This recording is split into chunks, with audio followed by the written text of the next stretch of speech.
What I want to understand from you, You know, he was 1 in 13 at that point in time. When you're playing and missing, and you're not getting a single opportunity, you know that the strike rate, especially at that time, was that rush of blood needed? Yes, so then, was it needed when you know that this person is coming against you and you have the responsibility? You have 30 odd overs in front of you. You've got so much of time on hand. You have a huge run chase, and you have a huge responsibility. That's the question. How it works in the game, and sadly that's how it's worked all the time. Is that, I mean, for instance, you could say to David Warner, what the hell did you do at that point in time? Kohli said, all right, you know, what do I do now? You know, one of my favorite shots is the pull. I'm very good at it. I'm quick on my feet. I know what to do. I get into position quickly. I'm 1 in 13. I can't just drive the ball. I'm missing and playing outside the off stump, missing. So let me go back to my go-to shot. You know, if it's short, I'm going to be ready for it. If it's short, I'm going to be ready for it. No, was it that, or did he want to just tell Mitchell Johnson, I'm going to hit you out of the park, so no point if you want to sledge me or you want to get into my face? No. Now, taking Mitchell Johnson on at that point in time, was that the fallacy? Because it cost India. But it cost Kohli also, because, you know, one of the basic premises that we must understand is that nobody wants to throw his wicket away, because you are only good as you perform. Of course, no one wants to, Charu. Yeah. No one wants to throw, but the fact is that responsibility, when it's on your head, what do you do with it? And, you know, we're not, of course, without reason ripping anyone to shreds here, but we are asking where did we go wrong. Good evening also to Saad bin Jung. Now, Saad, your face is so long because you were the biggest and most vociferous believer that India is going to chase down 329. But, you know, I actually want to go back and start from the top. Charu was just talking about David Warner's wicket. The minute India had that, could there be a way we could have been more aggressive? Why did we let Finch and Steve Smith run away with it for that long? Tina, a couple of things here. The first thing, of course, is that we have a cricketer's perspective from Zach. So we've got to respect that. But I'm sorry, I completely disagree with what Zach is saying. I actually disagree with the whole panel. The issue is that the rot set in last game. And I was saying that, and I was kind of hoping that our think tank, including Dhoni, would see it and put it right. But if you saw the way our batsmen played pathetically, they played lazily, they played, as a batsman I'm telling you, the way Shikhar Dhawan got out against Bangladesh was a lazy shot or it was horrible technique. But he's not such a bad technical player. His back leg dragging out. The way he got out this innings was horrible. The way Virat got out against Bangladesh was, you know, he was playing against a 6th standard school. The way he got out today was he was playing against a 4th standard team. Because, listen, you don't go against, like I was saying earlier, you don't go against a ball coming at 90 miles an hour when we not even got 10 runs with a horizontal bat. You don't do it. I mean, yes, fine, like Zach is saying, he may have got runs against it, but later on, wait for it to happen. Get your eye in, and then go for the bowling. I mean, it was pathetic, it was childish, it was one of the worst display, and I think Virat Kohli and certainly a couple of other boys should be dropped at least for a series just to punish them. So what did Raina do? I remember Sandeep Patil was dropped when he hit a bad... What did Raina do? What did Rohit Sharma do? Rohit Sharma was up against Mitchell Johnson. Yes, the ball cut back in, but Rohit Sharma was waiting to have a go at him just after he thumped him for a 6. Anand, let me clear this. Anand, let me continue. Anand, Rohit Sharma played like an absolute fool. He was bowled between a gap which was from here till Timbuktu. I mean, come on, you know, you're supposed to be playing at that level. You can't have gaps that huge in your defense. That ball cut back just a little. It didn't cut back to bowling. If he didn't have a gap, if he was coming down straight, he would have probably got 4 on that. Okay, now even before we further look at what happened when India came out to bat, Zach, just going back to the top again, do you think there were points where, you know, our decisions were wrong? For example, do you think Ashwin could have been brought on earlier? Not really. I think, see, I give credit to the batters, Finch and Smith, okay? It was a high pressure game, right? Ashwin really bowled well, yes. But we needed him to bowl in that particular phase of the game. Okay. You know? So, as far as the planning is concerned, I think we were spot on. Yes, I just felt that in the slog overs, maybe when the ball was reversing, that time our bowlers could have just, you know, persisted with that rather than thinking of slower ones and stuff like that, you know, which Mitchell Johnson, that last little cameo. Yes, exactly. And that hurt us a lot. Yeah, but the thing is, like, you know, we still pulled it back. If you look at 35 over mark, okay, we did very well to restrict them to 320. I mean, when at 35 over mark, they had wickets in hand, the platform was set for 350. No, that's my question. If that was the attitude, what did you do when you came down to bat? Because that was your strength. You were saying that till number 7 you are confident. How are you confident? Charu, how are you confident here? Well, confident on What the is it basis that you have done? of Where is the merit? what you've achieved in the past, your reputation, your abilities. And you've got to hand it over to Australia for making it very difficult for even the best batsmen from India to get the ball away. I mean, they bowled extremely well. There's no doubt about that. The general plan was to see off Stark, which means that you have to score off Hazelwood and perhaps Mitchell Johnson and the rest. But they too bowled very well today. So, from batter's perspective, it was getting tougher and tougher. Sorry, sir, not acceptable. Because for 7 whole matches, you have come out and said that, oh, all our batsmen are doing very well. They are perfect, Shishir Hatangadi. And today what happened? Today what happened? If you are a champion and if you believe that you can chase any target down and if you believe that you've actually restricted Australia, Shishir Hatangadi, then you should have chased this down. That's not happened. You've lost by 95 runs. That's what has happened, Shishir. Yes, if I may answer that, the defining moment for me was, that partnership that was cruising between the two openers, Rohit and Shikhar Dhawan. And in that momentum, suddenly you had Shikhar play that inside-out shot and get out caught to Maxwell at deep cover. That really changed the momentum towards Australia's. And then you slipped into a slumber when Ajinkya Rahane came in. I mean, the scoreboard was not ticking. Yes, exactly. The strike was not rotating, and suddenly you found Maxwell bowling 5 overs for 18 runs. Now one would have thought that Maxwell is a bowler you would target. That's the question. Where was the intent? Had you given up already? Had you given up already when you lost 2 wickets and you were 108 for 4? That's the question, Saad bin Jung. Is that what we expected? Anand, let's go back to Tina's question first.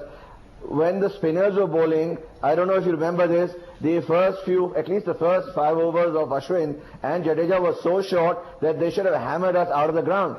But because they were so psyched out against our spinners that they respected even those bad balls. Did you remember how short they were bowling? I mean, they should have really walloped us even then. But we got the momentum back somehow. Now our batsmen, when they went in, look how they started playing. Look at the drop catches. If they hadn't dropped catches, we'd have been 10 for 2, we'd have been 100 all out. I mean, the way we addressed this game, the way we went after the bowling, the way we handled the whole plan was miserable. And Dhoni, like I was saying yesterday, had Dhoni come up to 4 or 5, knowing fully well that these batsmen are batting like children, he should have come in there and, tutored them or mentored them a little. Maybe he should have come up to 4, yes, really. And, held the team together.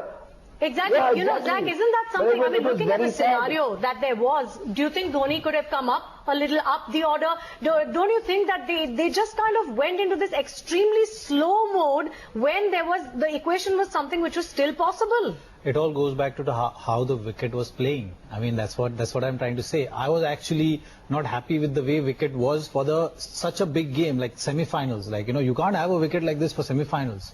And but it's the same wicket for both the teams, right? Of course it is. But I'm just saying that when we lost wicket, when we had a good partnership in the beginning, after that we couldn't consolidate. And if you look at their innings as well, when 2 new batters came in, it was difficult for them. Shane Watson also took his time, even when he came to bat around 40th over. Zaid, to be honest with you, and I'm being very straight, it's not about what Australia did right now. It's about what India didn't do. Atul Vasan also joining us. The crib is not with what Australia... What you're talking is what India didn't do. You were talking about this batting lineup chasing down 330, Atul Vasan. They've not made 233 yet. Harini Rana also joins us from Sydney. Harini, all the crowd walked out halfway through the match. And they are all blaming some of the Indian players, especially Virat Kohli. Well, absolutely, Anand. A lot of fans completely disappointed here. Batsmen let us down, especially Virat Kohli. What do you guys reckon? Who let us down? Well, we were just saying it's a team thing. You can't blame one person. We can't blame Kohli. Yeah, I don't think people want to blame Kohli because he got 1 run. But to be fair, I think the whole team as a whole. From the second wicket partnership, which we failed to break down. They were scoring runs too easily in the middle overs, too many singles. I think every other over there was a boundary, and the game just went away from us. We couldn't send the flow, and then the batsmen, as a unit, the batsmen didn't manage to step up today. And I think we pegged it back quite nicely at the end of their first innings. We're looking at maybe keeping them under 300, but I think the last 5 overs again we got a bit sloppy with our death bowling. It's disappointing, and my friend said earlier, he made a very good point. That Foreman. How you doing? Aussie baby!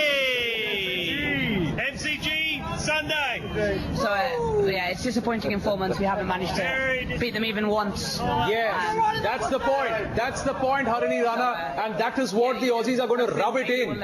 We have not been able to beat them in 4 months. And today you had the chance, you had the belief, you thought that your batsmen have got the runs behind Atul Vasan, and look what they have done. Why is that so that we have not been able to beat them? Because they're a better team. You know, for last 3-4 days, I am actually doing the SWOT analysis in my mind, getting swayed by the sentiment, you know, and every time I add up, we still fall short. And that's what has happened. We've lost by a mile, and it's unfair to blame Virat Kohli or somebody. You know, everybody knows their Why job. is it unfair? But I think, No, if why at is all, it I can lay the blame at the door of Shikhar Dhawan. You know, that was the time where we were actually just getting. So he gets a 45 of 31 balls, but you want to blame Shikhar Dhawan.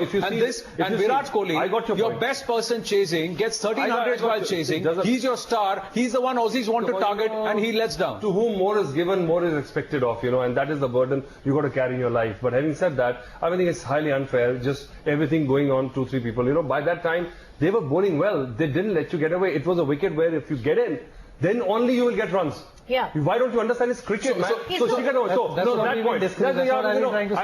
are we saying that this guy? You know, this point was that they were far too good for us. First, our bowlers actually went for 50 too many. Yes. And I think there was 2-pace pitch. We shouldn't have gone. Yeah, and but in the mid-innings, you also agreed that India in the dressing room will be saying that they have restricted them to 328, 30, 40 runs. Doesn't matter what you tell each other. We know what's happening is cricket, you know, it's not played in a book. Correct. You know, we've all played the games. Correct. They will tell you. Correct. You know, no matter how much you show the false bravado, oh, I'm going to do this. Once you got in, you got the chances. They dropped you twice. Both these guys are up and up. And what do you do then? You don't play percentage cricket, and you give them. Just take a look at what's happening, Atul. But this is bad, you know. And I think these are the people who actually have beat themselves into a frenzy that, oh my God, we are world champions. We have not played good cricket for last 4 months. We only showed a glimpse of what we were, but we were good enough to just No, but see, so that brings us to the main question we're asking tonight, Atul. Did we face the first real test only today? Of course. That's what I told you. Quarterfinals, Bangladesh, we were supposed to reach the quarterfinals. One good game, it could have been anybody. It could have been West Indies. No, and even the Pakistan game, that was the wrong Pakistan that showed up that day. They had nothing that day. I'm not even considering, but the point is, I refuse to bow down to this pressure and blame people, you know, because it's a collective failure. It's not one team. How many times have you seen 11 players get runs? Only the players who get in get runs. No, so they are to be blamed. Let me turn it around and ask you. Remind everybody, as I've been saying for quite a few days now, and it's the wrong time to say I told you so, but we are playing a better team. So did we overhype our team? We did, right? So let's go back to the original thought. We are so playing 2011, number one 2011, in their backyard. 2011, 2011, really? So you're trying to say that this team is not as good, so we didn't deserve to be champions? Of course no, we didn't deserve to be champions. We didn't deserve to beat Australia. Is that what you're trying to say? I would have loved it if it happened. So it's okay. So it's okay for Virat Kohli gets out for one run on the day when he's supposed to deliver. It's okay if Suresh Raina gives away his wicket. It's okay. One question. You know, have you seen everything? Let me tell you, we were not the top 3 teams in the world. So what? So what? No, so what? No, so what? Okay, so what? That's what I said. So what? Okay, If you're in the semi-final, you're supposed to show some fight. You were not the best team in 80. You're supposed to show some fight. Why didn't you show the fight? You may not be the best team in the world, Saad, but you got to fight, right? Tina, I just want to ask my co-panelists just one question. Did these players play like professionals? The past 2 games that they played, have they played like professionals? Or have they played like some stupid amateurs from school? And if they haven't played like professionals, I don't like this. You know, these are the terms it's ridiculous used for to the call them players. professionals, I don't and like then they go out and Stupid make amateurs is not the word to be used. I think it is embarrassing. And I think what do you mean by being professional? Do you mean that you got to go out all the money that is going to them should not go to them if they're going to come back and represent India? It's not about losing, Atul. The question being asked is how you lose. No, but you cannot call them stupid amateurs. You know, this is I've got an issue with. Don't call them stupid amateurs. Fine, we take your point. Will you call them irresponsible? Will you call them somebody who did not seize the moment? Then you come and tell me what happened over here. You're calling yourself that is why they're representing the country. That is why they're in the semi-finals of the Cricket World Cup. That is what they're supposed to do. You're not going to get to chase down at 4 runs and over every day. You're the most highly paid profession in the world. Do you truly think that they played to the best of their potential today? today was a tough day. Live In terms professional, of Tina, professionalism, please say of live course, they've professional. been very professional right throughout the World Cup. We've But had today, a did good they play campaign. to their best We had a potential? tough day today, and it all goes about how things unfold. And that's what if we knew what exactly is going to happen in the game, then why we are here? Can you call Roger Federer a stupid amateur if he loses the game? He just lost. He's got an off day. No, Zach, you can't say that about a professional. I'm sorry, you can say that about the game when we were playing it